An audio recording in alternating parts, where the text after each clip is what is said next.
Si les ressources financières sont essentielles au développement des milieux ruraux, il y en est de même pour les ressources humaines. Il n'y a pas de développement possible sans engagement bénévole. Le village de Beaulac-Garbé a compris l'importance de promouvoir et soutenir le bénévolat en créant en 1987 le Centre d'action bénévole, prénommé Concertation. Louise Nadeau, de la Société de développement économique de la région de Thetford, a rencontré la directrice du Centre d'action bénévole ainsi que 2 artisans bénévoles du journal communautaire Le Contact. Madame Palin, un centre d'action bénévole dans un petit village comme Beaulac-Garbé, c'est assez rare, parce qu'on voit plus les centres d'action bénévole au Québec dans des villes moyennes ou des villes importantes. Comment est né le centre d'action bénévole ici à Beaulac? Pourquoi vous avez cette organisation-là chez vous? OK. Ça vient d'un besoin du milieu. Les gens avaient demandé, il y avait un petit sondage qui avait été effectué dans le temps, là, ça fait déjà un petit peu plus de 20 ans. Les gens avaient besoin d'une espèce de centre communautaire. Alors, au départ, ça a peut-être commencé comme ça, centre communautaire, et c'est devenu un centre d'action bénévole pour différentes raisons. Parce qu'un centre d'action bénévole, les services sont beaucoup plus élargis à ce moment-là. Puis justement, comme c'est une petite communauté, les besoins sont peut-être moins grands dans chacun des domaines. Fait qu'en regroupant tous les domaines, bien, on peut donner plus de services peut-être à moins de monde aussi. Mais quand justement on a le titre, on s'appelle Centre d'action bénévole au Québec, ça implique quoi? Ça veut dire quoi, cette appellation-là? Oh, ben là, et, ça veut dire Centre d'action bénévole. Ça veut dire que, en quelque part, ça regroupe un nombre plus important de bénévoles, comme je disais tantôt, dans divers secteurs d'activité aussi. Alors, on peut aller chercher à ce moment-là des bénévoles au niveau des loisirs, au niveau du tourisme, au niveau de la communauté, du maintien à domicile. Fait qu'on a plus, comment je dirais, c'est plus élargi en fait de services, puis de bénévolat aussi. OK. Puis justement, quand vous allez parler de bénévolat, vous allez parler de toutes, vous êtes ouvert, ça veut dire à toutes les formes de bénévolat. Ça peut être de l'entraide, ça peut être du loisir sportif, du loisir culturel. C'est très large. Oui, c'est très large. Nous, on n'a pas de contraintes de bénévoles. Autrement dit, bon, regarde, c'est ouvert à toutes les sortes de bénévolats qui peuvent se faire sur le territoire ici, ou principalement à Beaulac-Garbé, là. C'est-à-dire les loisirs, communauté touristique. Il y a plein d'organisations ici et tous les bénévoles sont confondus dans notre organisme. C'est un des 2 volets de votre mission, soutenir, faire la promotion du bénévolat, recruter, former des bénévoles. Mais il y a un autre volet aussi qui est important chez vous, c'est plus l'entraide à votre milieu, aux personnes plus défavorisées, si on veut. Oui, c'est l'aide directe. Moi, j'appelle ça comme ça. Okay. C'est le terrain, c'est l'aide directe. On a l'aide aux démunis. On parle à ce moment-là de panier de Noël dans le temps des fêtes, de l'aide ponctuelle en cours d'année si les gens ont besoin plus spécifiquement. Mais c'est vraiment la lutte contre la pauvreté aussi, qui est un volet assez important chez nous et on est fiers de s'occuper aussi de ces personnes-là. Okay. Parce que tout le monde a besoin, puis eux autres principalement, plus que les autres des fois. Okay. Oui. Mais dans le quotidien de votre organisme, est-ce que l'aide justement à la pauvreté, l'aide aux plus démunis, prend plus de place que votre action bénévole, que votre service de promotion au bénévolat? Non, l'aide, c'est assez partagé, okay. Mais c'est certain que nous, on favorise la formation des bénévoles parce que ça fait partie de notre mission principale aussi. C'est très important d'avoir des bénévoles bien formés, autant pour aider au maintien à domicile que pour la lutte à la pauvreté aussi. Il faut être capable de former des gens pour qu'ils soient en mesure de répondre aux besoins des personnes démunies, puis d'être capable aussi de les accueillir favorablement, sans distinction, puis sans jugement aussi. Alors, ça fait partie de nos services de formation, là, de former les gens à ce niveau-là aussi. Et Donc, vous travaillez intimement avec les autres organisations sans but lucratif, communautaires de votre milieu. Quelles sont les organisations, justement, avec lesquelles là, vous êtes les plus étroitement associés, que vous êtes appelés au cours de l'année à travailler avec? On travaille beaucoup en collaboration, surtout au niveau du maintien à domicile, avec l'action volontaire de Thetford Mines. On travaille aussi, on est très lié avec la vigne et les comptoirs familiaux de la région, Black Lake Thetford aussi, pour l'aide à nos démunis, justement. Alors, quand on a des besoins spécifiques que nous, on ne peut pas combler, bien, on va les diriger vers les différents autres endroits. Les organismes comme le Havre aussi, qui aident beaucoup au niveau des impôts bénévoles particulièrement.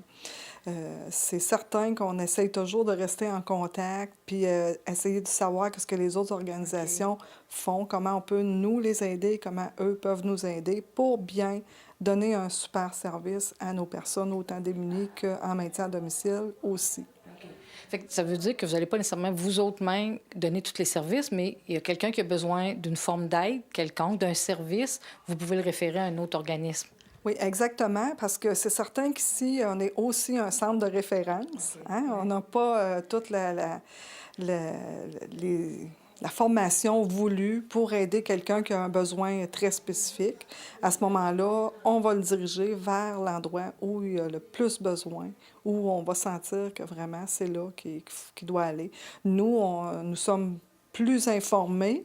Alors, c'est à nous à informer nos personnes démunies qui ont besoin ou la personne en maintien à domicile qui a besoin d'un service de CLSC, exemple, qu'on soit en mesure de le diriger à la bonne place quand on ne peut pas nous-mêmes offrir le service. Puis j'imagine, en tout cas, dans le cas de l'aide aux plus démunis, qu'il y a comme un caractère confidentiel autour des services ou des références que vous faites. Oui, extrêmement confidentiel. Il y a pas...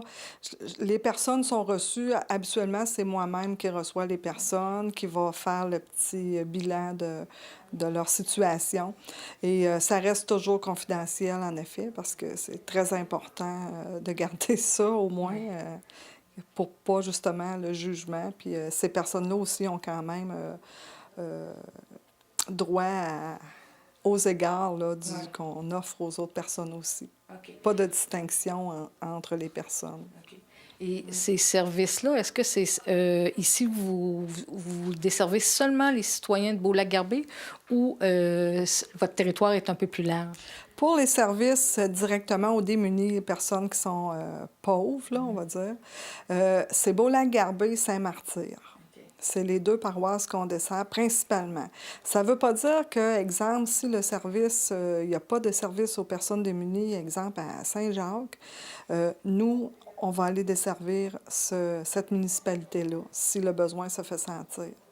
S'il n'y a pas un autre organisme à Saint-Jacques qui va donner le service, bien nous, on est là, on est présent sur le territoire de la MRC des Appalaches.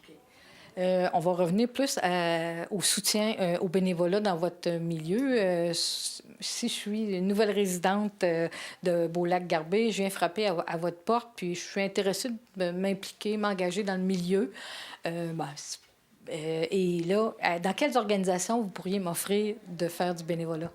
C'est assez vaste et varié, même pour une petite municipalité comme Beaulac-Garbé, parce que quand même le service des loisirs, ici au Centre d'action bénévole, on a le volet maintien à domicile que les gens peuvent choisir. On a le petit journal communautaire Le Contact, qui ont souvent besoin de bénévoles. Ici, on a le programme Vie active aussi, les exercices doux pour les personnes de 50 ans et plus. Il y a toujours besoin de bénévoles à ce niveau-là aussi. Ça peut bénévoler aussi au niveau du conseil d'administration, du Centre d'action bénévole. Quand on a besoin, des fois, on a besoin de façon ponctuelle aussi de bénévoles, des fois pour une activité dans le mois ou dans l'année, si la personne a moins de temps à offrir. On peut les diriger vers la chorale, s'il y a des heures chantées, la fabrique, s'ils veulent être marguillés. Il y a les loisirs, j'ai dit tantôt, comité touristique avec les beaux concerts sous les arbres, il y a des bénévoles qui sont intéressés par ça. On demande toujours à la personne qui se présente ici, c'est quoi ses centres d'intérêt? C'est quoi ses forces? Qu'est-ce qu'elle aime dans la vie? Qu'est-ce qu'elle faisait? Puis ensuite, on la dirige, on lui offre une diversité qu'on a sur place. Puis elle a qu'à choisir qu'est-ce qu'elle aime, qu'est-ce qu'elle préfère. Puis on respecte toujours le choix du bénévole, même si ça n'implique pas directement dans notre centre d'action bénévole. On est là aussi pour aider les autres organismes qui ont besoin de bénévoles dans la municipalité. OK. Est-ce que c'est plus difficile, bon, votre organisation a une vingtaine d'années d'expérience, bon, c'était venu d'un besoin du milieu, mais est-ce qu'aujourd'hui, c'est plus difficile de recruter des bénévoles? On entend souvent dire ça, mais est-ce que dans la réalité, c'est ça que vous constatez? Je vais dire qu'ici, à Beaulac-Garbé, ça va bien. C'est sûr qu'on n'a pas 100 bénévoles, puis on n'en a pas besoin de 100, mais il y a beaucoup de bénévoles qui vont s'offrir dans différents secteurs d'activité aussi. Fait qu'un bénévole peut prendre 2, 3 organismes s'il le désire. Puis dans les nouveaux arrivants, là, si on peut dire, il y a... ça va pas vite pour l'instant, parce que souvent, nous, ici, comme à Beaulac-Garbé, c'est des personnes qui s'en viennent, les baby boomers, qui s'en viennent autour du lac et qui veulent avoir la paix pour 2-3 ans. Mais là, j'en ai plusieurs que ça fait 2-3 ans, fait qu'ils vont être dus pour le bénévolat. Puis ça commence déjà à rentrer. Il y a des personnes qui appellent ou qui se montrent intéressées. Regarde, moi, je pourrais faire quelque chose. Puis je peux pas dire que je vois là, que c'est difficile ici à Beaulac-Garbé d'avoir des bénévoles. Si on s'imaginait un village comme le vôtre, du jour au lendemain, sans bénévoles, qu'est-ce que ça voudrait dire pour une communauté comme la vôtre? Je pense que ça deviendrait un village fantôme. C'est ce que je pense, parce qu'il y a beaucoup de bénévolat qui se fait ici à Beaulac-Garbé, comme partout ailleurs d'ailleurs. Mais enlever la brochette de bénévoles, là, avec tout le travail que ces gens-là font et avec les besoins que les gens ont ici à Beaulac-Garbé, qui est quand même une population assez vieillissante, je pense qu'on aurait un gros manque. Il manquerait vraiment un gros morceau ici à Beaulac-Garbé. Ouais. Puis, est-ce qu'il y a des organisations ou des projets qui sont tombés à l'eau au cours des dernières années, justement par manque de bénévoles? Moi, j'ai pas vu ça. Il y a toujours des bénévoles qui sont prêts à aider, des fois de façon ponctuelle, comme je le disais tantôt aussi. Fait que des fois, c'est pas nécessairement toutes les semaines. Mais non, quand on a besoin de bénévoles ou si un organisme de Beaulac-Garbé a besoin, il appelle ici, hey, tu as une banque de bénévoles, est-ce que tu aurais des bénévoles de disponibles? Il y a toujours des gens qui disent oui. J'en ai pas manqué encore. On n'a pas rien manqué ou perdu parce qu'il n'y avait pas assez de bénévoles. Non, c'est pas arrivé. OK. Puis, qu'est-ce que vous donnez aussi, est-ce que comme activité pour soutenir le bénévolat dans votre milieu? Est-ce qu'il y a des formations? Est-ce que des fois, vous pouvez aider un organisme, bon, référé, mais comment vous pouvez supporter les bénévoles? C'est certain qu'on a notre volet de formation. Quand nous, on ne peut pas faire la formation directement ici, il y a quand même sur le territoire de la MRC des Appalaches des formations qui sont faites par d'autres organisations. À ce moment-là, nous, on va quand même les référer ou les inscrire à d'autres formations. Et on peut, des fois, c'est nous qui va payer cette formation-là aux bénévoles. Ensuite, est-ce qu'on a parlé de récompense aux bénévoles, là? De la façon de soutenir les bénévoles? Nous avons la semaine d'action bénévole qui s'en vient je crois que c'est le 19 au 25 avril. Okay. Et puis, cette semaine-là, il y a toujours une journée de récompense à nos bénévoles pour les remercier de façon personnelle, de bénévoler durant l'année. Alors, on leur offre, des fois c'est un 4 à 7, des fois c'est une cabane à sucre. Fait que c'est toujours une récompense à nos bénévoles pour les encourager à continuer de bénévoler chez nous. Juste un petit mot en terminant. Vous êtes propriétaire maintenant de votre maison. On est sur la rue de la Chapelle à Beaulac-Garbé. Le centre d'action a mis en place ce centre-là. Est-ce que ça fait longtemps? La maison ici, elle a été achetée en 1995 et elle a été rénovée là, depuis à peu près 3 dernières années. Elle a été refaite en neuf avec des subventions de notre député de Richmond, ici, M. Yvon Vallière, et ce qui nous permet de garder une belle maison propre et chaude et puis accueillante le plus possible pour les bénévoles et les utilisateurs de nos services aussi. Okay. Et quels sont les organismes qui partagent la maison avec le centre d'action? Ici, nous avons le Tour cycliste qui a des locaux de rangement. On a la Voile d'Or qui ont des locaux, le journal communautaire Le Contact, la Société d'histoire de Beaulac-Garbé qui a ses locaux ici. Ça ressemble à ça. Oui.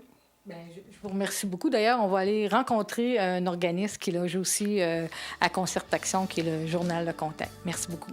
Ça m'a fait plaisir.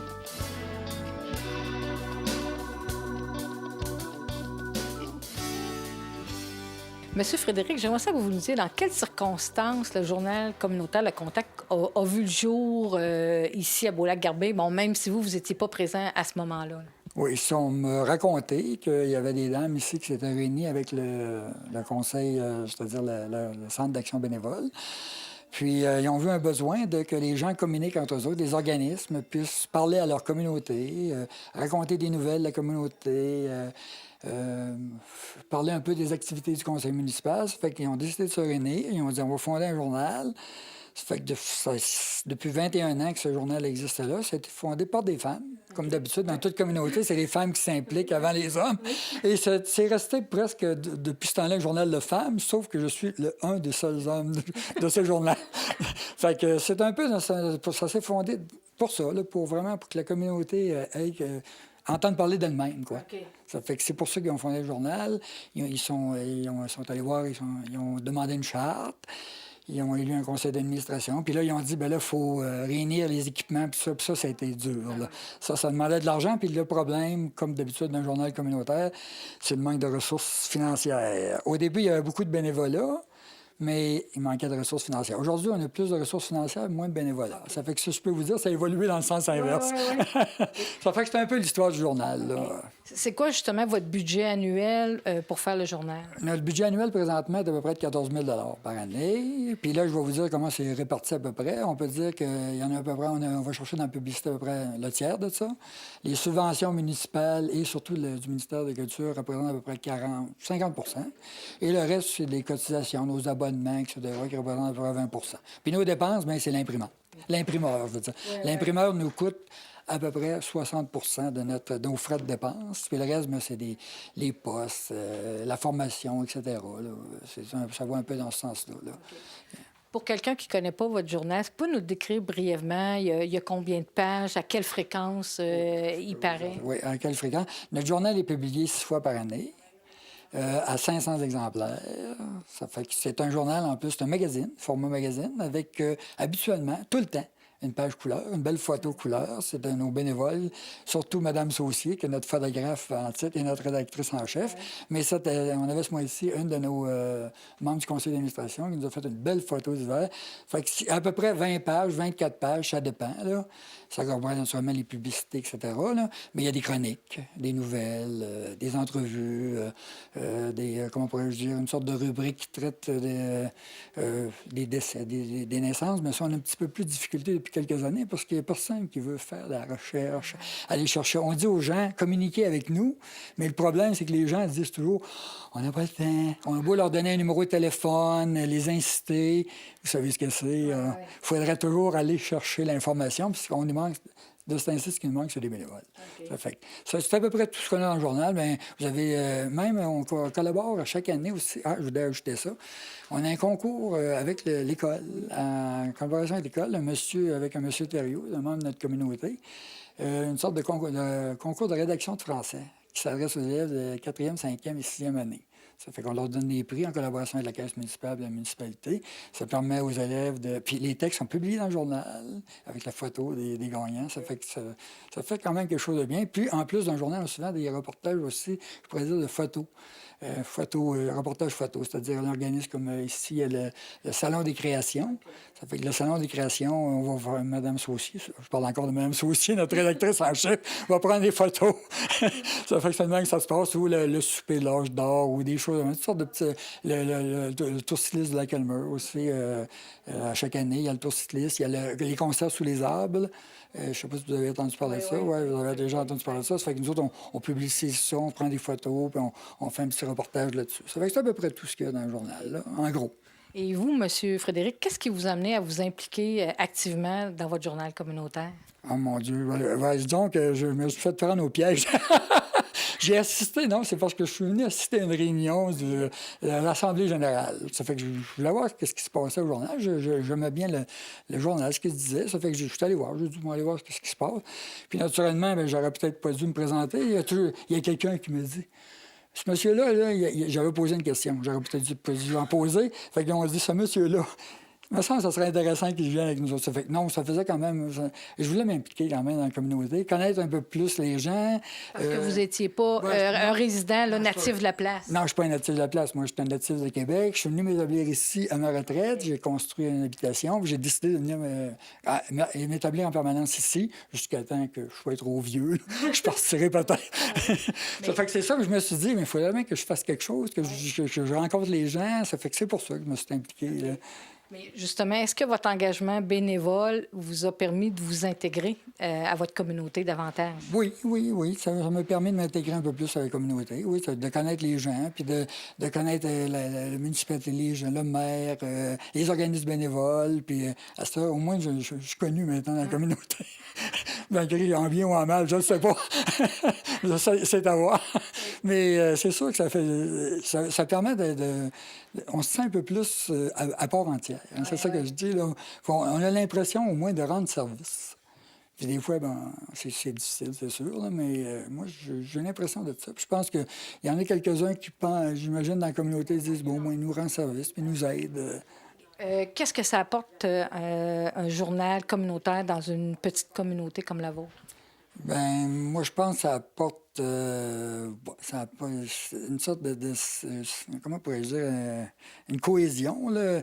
Ça permet aux gens de discuter aussi. Je pense qu'un journal communautaire, il doit susciter aussi la discussion pour qu'un peu les gens discutent de choses puis disent, on va essayer de résoudre nos problèmes, sauf que, comme je vous ai dit, on manque de bénévoles. Donc là, c'est plus difficile pour nous autres d'aller chercher les sujets. Là, il faudrait se trouver du monde, mais là, on beau faire des appels, ça prend du temps. Mais je pense que c'est ça. C'est vraiment que les gens soient informés de ce qui se passe. Puis l'information locale, c'est que les gens, il y en a de moins en moins. Vous savez, les hôpitaux régionaux, tout ça, c'est vraiment le journal communautaire qui peut faire ça.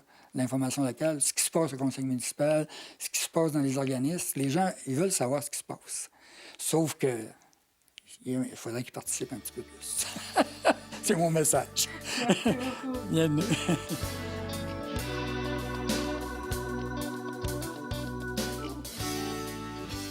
Madame Saucier, vous êtes rédactrice en chef bénévole du journal communautaire Le Contact depuis une douzaine d'années.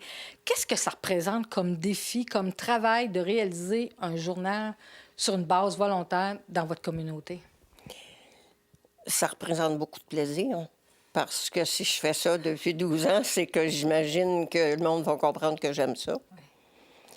J'y suis arrivée tout à fait par hasard. C'est que quand je suis déménagée en permanence ici, celui qui faisait le journal à ce moment-là était pas bien, il a laissé. Donc, ils se sont retrouvés avec personne. Et comme je venais de finir un cours au cégep de Rosemont, à temps plein, en comptabilité bureautique. À ce moment-là, on m'a demandé si je voulais essayer. Je ne connaissais pas le journal du tout. Donc, il a fallu que je réapprenne des nouveaux logiciels puis de nouvelles techniques parce que j'avais appris avec la technique IBM. Puis ici, c'est Macintosh qu'on a. Puis c'est merveilleux. Alors, c'est comme ça que j'ai commencé. Puis vraiment, j'ai adoré. Okay. Mais pour faire chaque édition, de quelle façon vous procédez? Ça a changé beaucoup depuis 10 ans. Parce qu'avant ça, il fallait avoir des petites disquettes qu'on venait porter à Concertation et puis qu'on amenait à la maison, puis on faisait ça. Quoique j'ai fait le journal aussi dans un bureau ici. Mm-hmm. Et puis, ça arrivait souvent que je travaillais 12 heures, 14 heures par jour. Il y a des fois, j'ai failli coucher dans la baignoire en haut, là, où est-ce que c'est qu'était le bureau, parce qu'il y avait des tempêtes de neige qui arrivaient en plein milieu de la veillée. Alors, finalement, j'ai apporté l'ordinateur chez moi, puis je le fais là maintenant. Okay. Mais ça prend donc une participation de votre milieu. Il faut que les gens vous fournissent de la nouvelle. Oui. Il faut que les organisations se fassent connaître leurs activités. Comment, justement, vous faites un appel à tous ou vous êtes habitués, vous avez un réseau de collaborateurs? On a un réseau. D'abord, on l'a bâti. Les organismes communautaires régionaux nous font parvenir à tous les... Il y a une recherchiste, il y a quelqu'un qui appelle ces organismes-là pour avoir des textes et à la date de tombée du journal. Et on nous les fait parvenir maintenant à l'Internet, donc ça va très bien. Alors, on tient compte de ces textes-là C'est très important parce que la population, c'est peut-être une façon de leur faire connaître les services du milieu. Oui. Ensuite de ça, bien, il y a des personnes du village même qui vont écrire sur nous-mêmes, sur les gens de la place, parce que c'est ça qui est intéressant avec un journal communautaire. Et puis, ben, c'est à peu près comme ça. Et puis, les photos, bien, je prends les photos aussi, puis je fais la mise en page. J'ai des textes aussi à rédiger de temps en temps. Puis, qu'est-ce que ça apporte un journal communautaire dans un milieu comme Beaulac-Garbé? Qu'est-ce que ça apporte de plus? À quoi ça contribue? Je pense que c'est difficile à dire, mais la seule chose que je peux dire, c'est que notre association provinciale, l'AMEC, on fait une recherche à un moment donné sur le lectorat. Des gens des divers villages, des divers milieux où est-ce qu'il y a un journal. Et ils ont découvert que les gens qui lisent les journaux communautaires sont beaucoup plus nombreux et fidèles que ceux des grands quotidiens, règle générale, parce que ce sont des sujets qui les concernent. C'est eux qui voient vivre là-dedans. Ils se voient eux-mêmes là, à travers les textes, à travers les images. Est-ce que vous sentez que les gens sont fiers d'avoir cet outil-là chez eux, qu'ils l'apprécient? Très fiers. Oui. D'autant plus que le journal a été reconnu à plusieurs occasions au congrès de l'AMEC, l'Association des médias écrits communautaires du Québec. Et on a gagné souvent des prix pour la conception graphique. Donc, on a un très, très beau journal, même si on doit être un petit peu plus humble. Mais il faut se rendre à l'évidence, il est très beau. Okay. Puis, c'est quoi les défis qui vous attendent comme organisme au cours des prochaines années pour que le journal continue d'exister puis de se développer? Bien, il faut d'abord que... on a maintenant, Frédéric s'y connaît un peu plus que moi, c'est qu'il y a des programmes triennales maintenant, quinquennales même, pour obtenir des objectifs ou atteindre des objectifs qu'on se pose nous autres mêmes. Et puis, il faut vraiment, si on veut aussi avoir des subventions gouvernementales, il faut qu'on s'organise pour faire ce qu'on a dit qu'on ferait. Ce qui n'est pas toujours évident, là. Puis j'imagine qu'un des défis, comme toutes les organisations communautaires, c'est d'assurer une relève bénévole. Ça, c'est la partie la plus difficile. Parce que on faisait avant 8 parutions par année. Et manque de bénévoles pour prendre la relève de temps en temps. J'ai été obligée d'en faire 6 seulement. Parce que ça prend trop de temps. Pas le temps de faire d'autres choses. Même si j'aime ça beaucoup, beaucoup, beaucoup. On aurait besoin de quelqu'un pour aider. Puis vous, qu'est-ce que ça vous a apporté, cet engagement-là, dans votre municipalité d'adoption? L'impression, pas rien que l'impression, je pense que c'est la réalité. Ça m'a permis d'être fière de mon village, d'abord, d'apprendre à connaître encore mieux les gens de la place, à faire rayonner nos actions ailleurs, parce qu'on est visible par l'AMEC, parce que quand on a le congrès, à ce moment-là, on apporte les journaux qu'on a produits pendant l'année. Chaque journal fait ça, et on peut voir, on peut se comparer. Oui. Et puis, donc, c'est ça, c'est plaisant pour la personne qui le fait, puis qui est appréciée aussi. C'est beaucoup de reconnaissance. Oui, beaucoup. Merci beaucoup, Mme Saucier. Ça me fait plaisir. Comme vous venez de le voir, l'engagement bénévole et la participation des organismes du milieu est essentiel à la vitalité des milieux ruraux. Quel que soit votre lieu de résidence, vous pouvez contribuer à améliorer la qualité de vie de votre communauté. C'est à vous de choisir une cause ou une tâche qui corresponde à vos valeurs, à vos connaissances ou à vos compétences. À la semaine prochaine.